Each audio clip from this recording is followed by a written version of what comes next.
as a natural lifter, as a natty, I feel like there's definitely specific muscle groups you should be focusing on that are going to give you more bang for your buck when it comes to like your actual training in the gym. Because yes, I teach full body training twice a week, but honestly, even though I hit full body and I teach my clients how to train full body, there is a hierarchy of different exercises that you should prioritize, as well as muscle groups that you should focus on as well. Sorry, I'm just walking my dog. So we're just out here hanging out.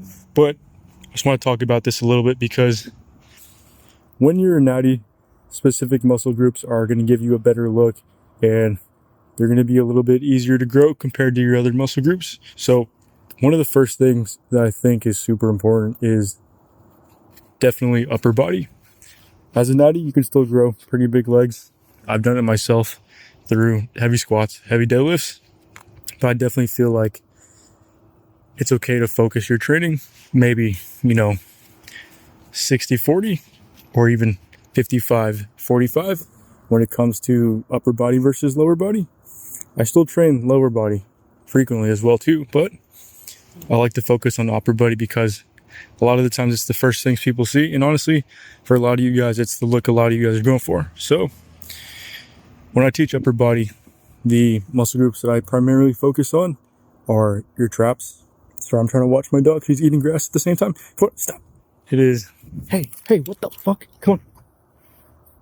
Your traps are going to give you that really intimidating, nice big shoulder look. That's going to help.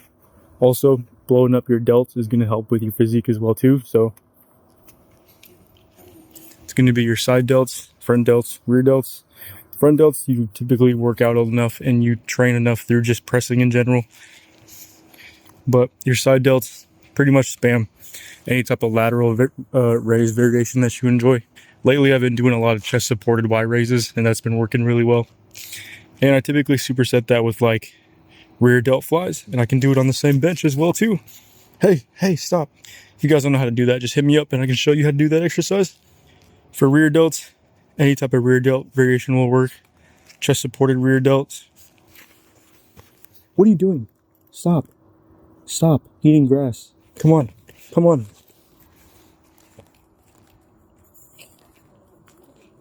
For rear delts, the rear delt pec deck machine works amazing. Chest supported rear delt flies works too. Bent over dumbbell flies works well too. Cable work is good too, like face pulls or like high cable rows. And you can do that standing, you can do that seated. So seated variation is like, when you sit on the seated cable machine, you pretty much do your seated cable rows as normal, except for you don't really pull the cable towards your chest or your stomach. You pull it like significantly higher if you can. So imagine pulling whatever attachment you're using like towards your neck. If you guys do that, that'll help with training your delts, your rear delts rather.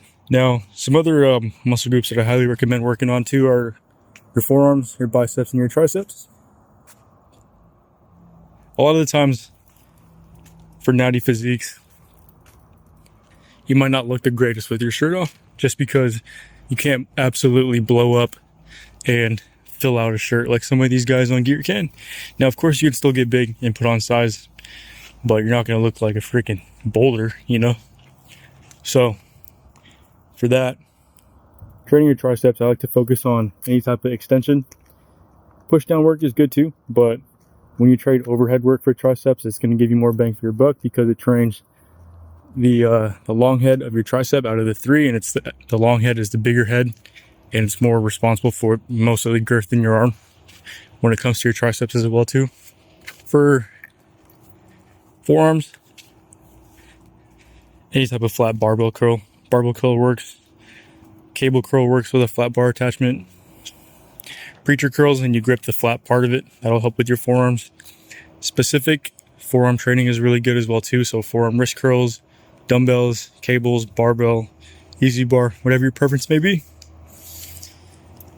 I like doing unilateral stuff for forearms as well too. That's pretty good, and it gives me a really good mind muscle connection. Lastly, for biceps, a lot of that forearm stuff will train your biceps as well too. I would say a good blend of training both at the same time is just barbell curls and do them as strict as you can. And if you build up to, you know, a heavy barbell curl, your arms will naturally be huge, as well as your forearms. So it's so hot out here. It's like 9 a.m., but it's so hot. Last thing, I think that's it.